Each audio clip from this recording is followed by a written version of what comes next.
Hi there, I'm Anne Edwards and you're watching Hello Malaysia. Now, December 4th was International Day of Disabled Persons, but I wonder how many of us were actually aware of that.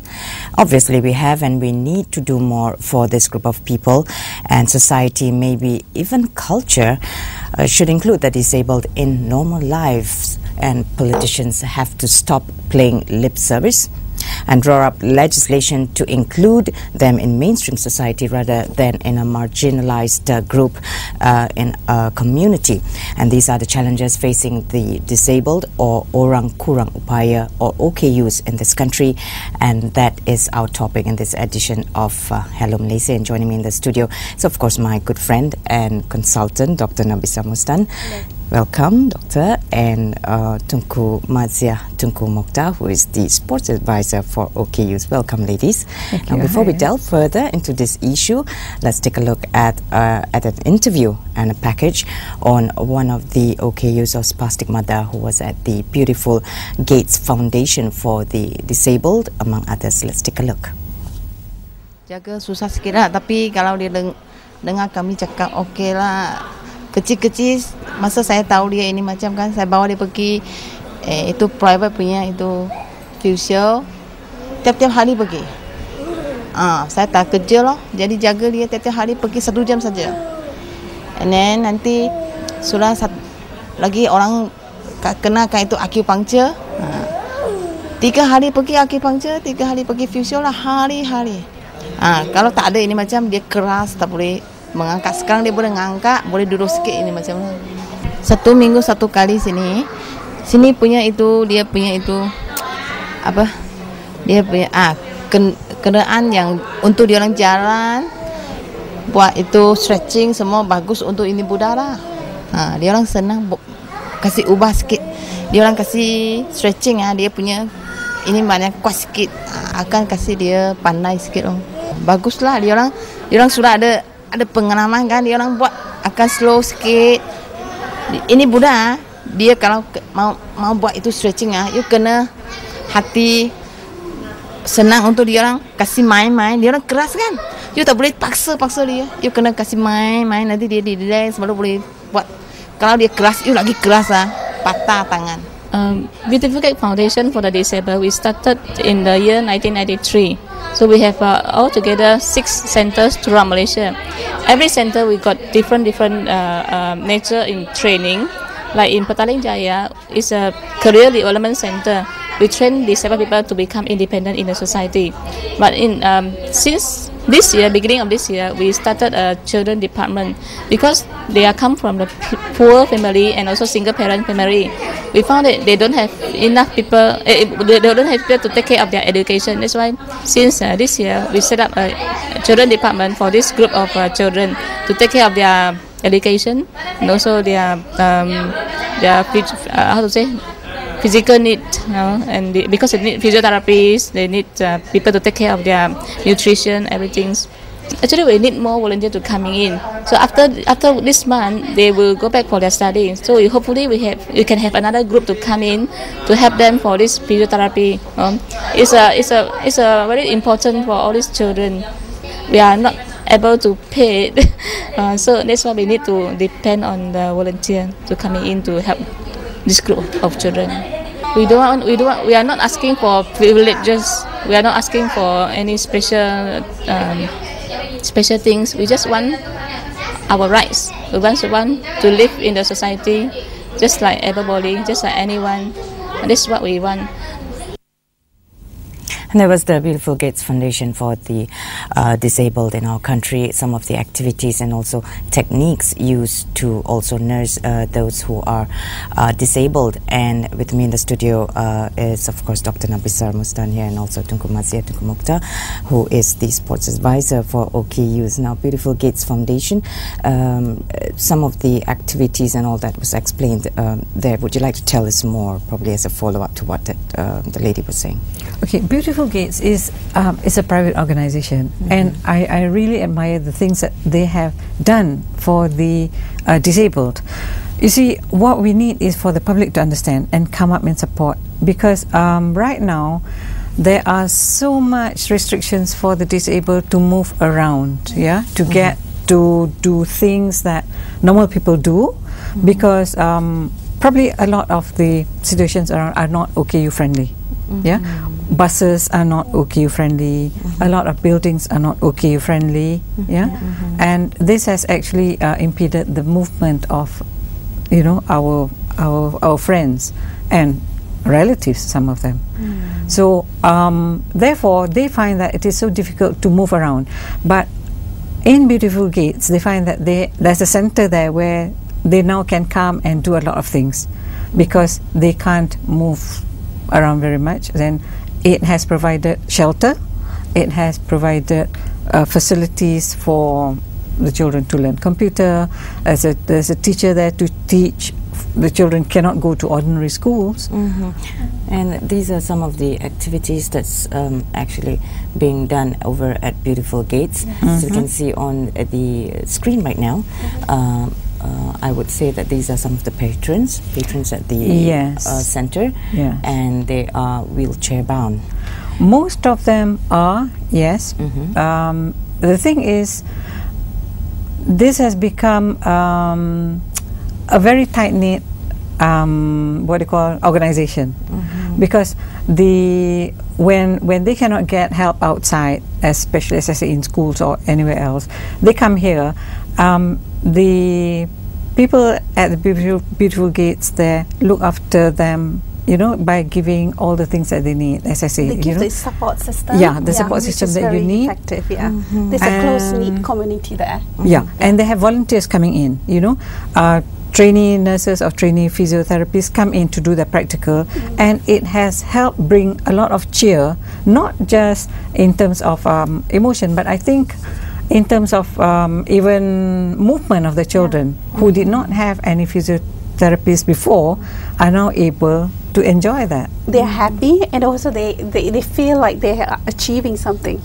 Yeah. But in all that they have been doing for these people at the center, would they then be able to fit back into society, or to be to sort of mingle, of course, with people who are you know, in society and our community in that sense?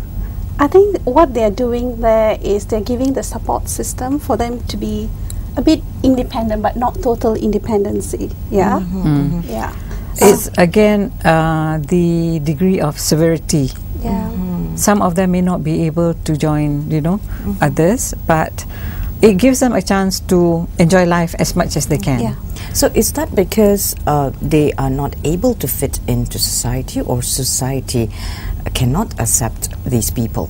Yeah. If you look generally at OKUs, right, what is happening is, I think OKU want to be accepted.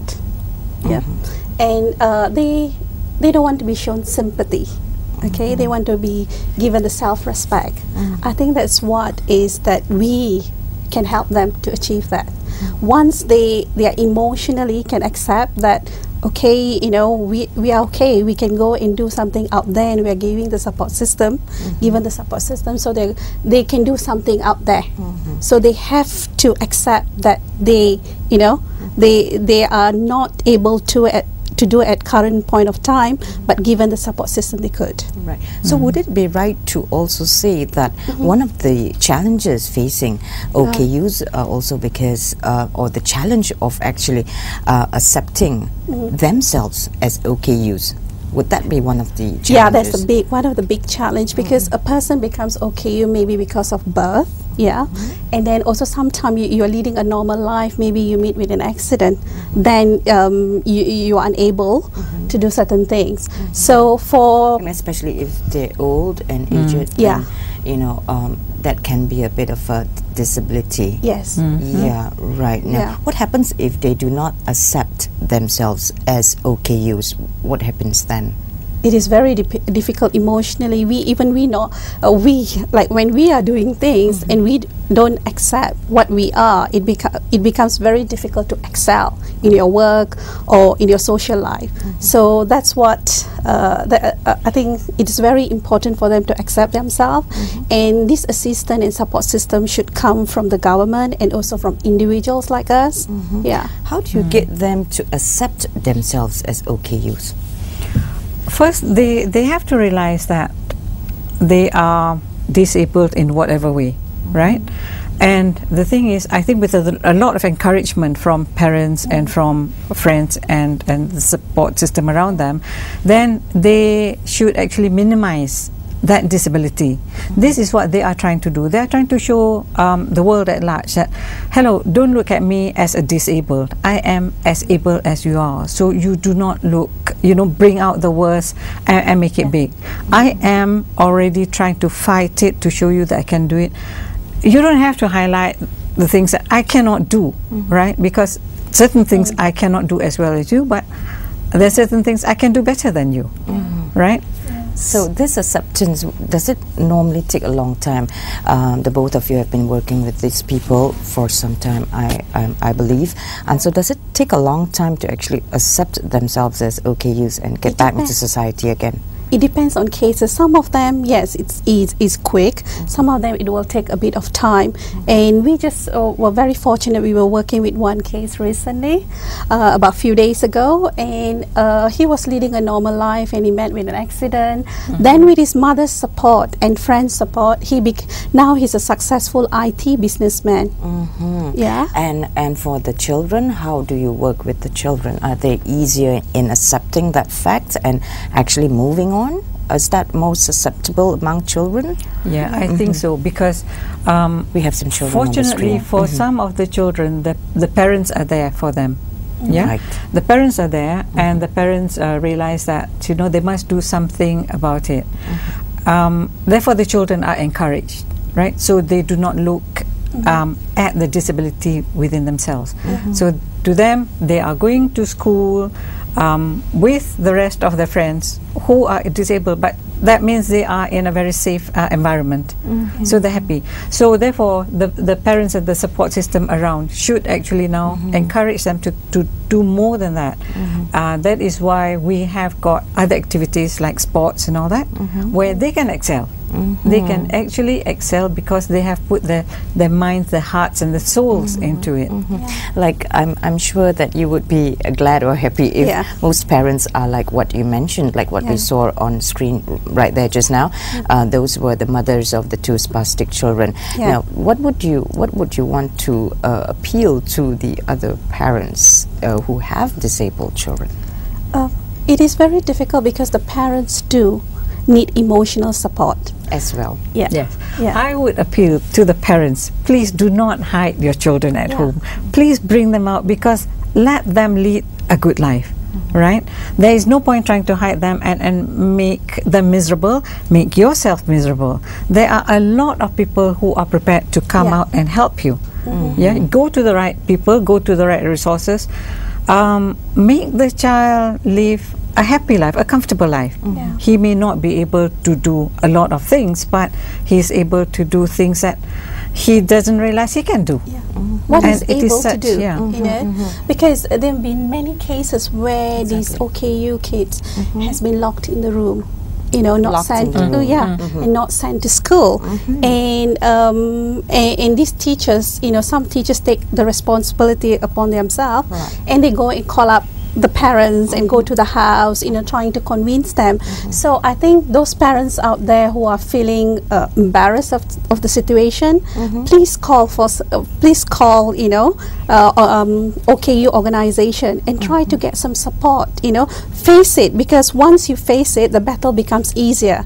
Because the child have to accept, yes, I'm not like any other normal kids. I accept myself, and then go along. Then you can excel at what you do. So acceptance is very important. Yes, We need to take our first commercial break.